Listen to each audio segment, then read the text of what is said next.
just bullies whoever that poor Southampton player was. That taking a toll on him. But yeah, it was. If Mitoma had a little accent on his name and came from Sao Paulo, he'd be, being sold for 90 million this summer to someone. 皆さんこんにちは。いつもたくさんご視聴いただきありがとうございます。そして今回も350ライクでパート3の動画をアップロードします。そのパート3の動画では、現地のブライトンのサポーターが三笘選手のサウサンプトン戦を評価する動画を、日本語に訳してアップロードしますので、たくさんの高評価をよろしくお願いいたします。そして今回の、三笘選手のパフォーマンスをどのように評価していますか、このサウサンプトン戦の評価を、10点中にこの下のコメント欄に書いていただければと思います。個人的にはその前半の序盤に2回チャンスが訪れて活かせなかったことは本当に残念に思ってるんですけども、ただしその後、前半の終了間際に素晴らしいアウトサイドのパスで、ファーガソンにアシストしたことは、非常に質の高さと、あとはその突発力というか、その彼の得意のプレーを活かせたのではないかと思います。そして今回の動画を流す前には、まずはスコア予想ランキングを見せていきたいと思います。今回のブライトン対サウサンプトンの 3-1 の結果を HRK さんが当てて、なんと12ポイントから14ポイントまで上がりました。今回の試合は4点差以上のスコア予想だったので、2点としてカウントしました。ただしまだ5月までは数試合は残っていますので、最後までこのゲームに参加していただければと思います。また、このランキング1位になった方にはユニフォームをプレゼントしますので、これからもたくさんのスコア予想をお待ちしております。そして、夏の間にもそのフレンドリーマッチとかの試合も予想できるようにしますので、リーグは終了しますが、これからもその夏の間でも試合のスコア予想できるようにしていきたいと思います。そして今回訳した動画、その現地のサポーターが三笘選手のサウサンプトン戦を評価する動画の後に、イングランド紙による三笘選手のサウサンプトン戦の評価を、解説していきたいと思いますので、最後まで見ていただければと思います。で、今回訳した動画はこちらになります。Karim Mitoma must have been kicking himself in that first 29 minutes prior to the goal, mustn't he? Because how close was he to bagging not just one but two in the opening 20 minutes?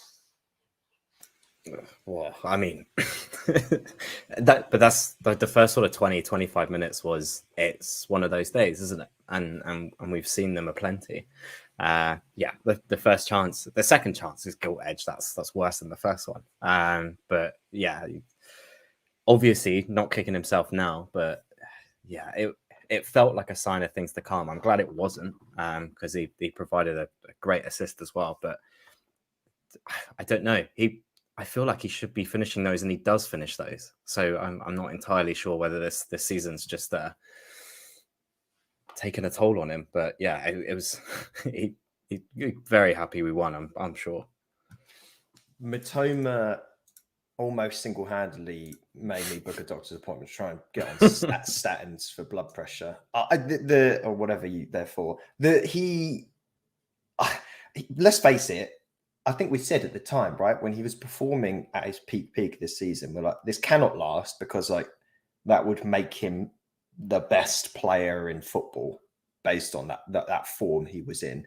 And he has dropped off. He has dropped off towards the end of the season. Can still go around a man, but he hasn't just been like popping around someone and then smashing in the back of the net anywhere near with the level of frequency as we saw earlier on in the season. However, should he have buried one of those? Yeah, yes. And I think that's just one of those like unlucky, silly situations. Maybe there was too much pressure or anything like that. But, I know we'll get on to the assist that was put in, but it took about redemption arc. The balls to then do that when you basically missed two essentially like almost open goals. The first one absolutely should have just been completely buried, and then the other one just smack against the post. When you to then just do that outside of the foot thing was just ridiculous. The first one, you have to at least get it on target, right? I think if we got it on target, we're talking a lot less about it. But he didn't even get it on target, which was just brutal. It was one of those ones where you're just like, in my mind, the net bulged. I couldn't understand it. But just before halftime, worries and concerns appeared to be allayed with Mitoma bouncing back in tremendous fashion, which he seemingly does a lot, by the way. If he ever has a poor finish or whatever, he just doesn't care. Like, he's always producing magic again. And just bullies whoever that poor Southampton player was that demanded he got a foul and absolutely was not fouled. Lavia? Was that him? I don't know. I think I only know about 2 Southampton players at this point. And just bursts down that left-hand side, as we've seen him so many times, and commits an absolute atrocity of an outside of a foot pass, which just is outrageous. If that was your top tier, your Messi or your Mbappe pulling off a pass like that, like, you're seeing that on Sky Sports every hour for the next 3 days. And Evan Ferguson, again, at that age, is slotting that ball away as if he's been doing it for 20 years. And all of a sudden, things look very, very rosy indeed going into halftime. And the same could be said what you talked about with Mitoma. Don't get your head down, just go out there, keep doing what you're doing and it will come. And that ball was just, if Anthony had done that for Man United fans, they wouldn't have worn underwear and pants for a week after that. They've been waiting all season for him to do something that's half as good as that. And he was, what, 80 million or something absurd. If Mitoma had a little accent on his name and came from Sao Paulo, he'd be, being sold for 90 million this summer to someone. I mean, you're not wrong though, really, are you? 今回の動画はいかがでしたでしょうか。また350ライクでパート3の動画もアップロードします。その動画でも現地のサポーター、そのブライトのサポーターが三笘選手のサウサンプトン戦の評価をする動画を日本語に訳して投稿しますので、たくさんの高評価をよろしくお願いいたします。そしてこちらがイングランド紙による、三笘選手のサウサンプトン戦の評価になります。サセックスライブでの評価が7点で、最もチーム内で評価が高かったのは2点を決めたファーガソン選手8点。そして最も評価が低かったのがエンシス6点でした。三笘に関してなんですけど、このように書いてあります。試合開始直後、ブライトンの先制点となるチャンスが2回訪れたが、適切なタイミングと冷静さを欠いていた。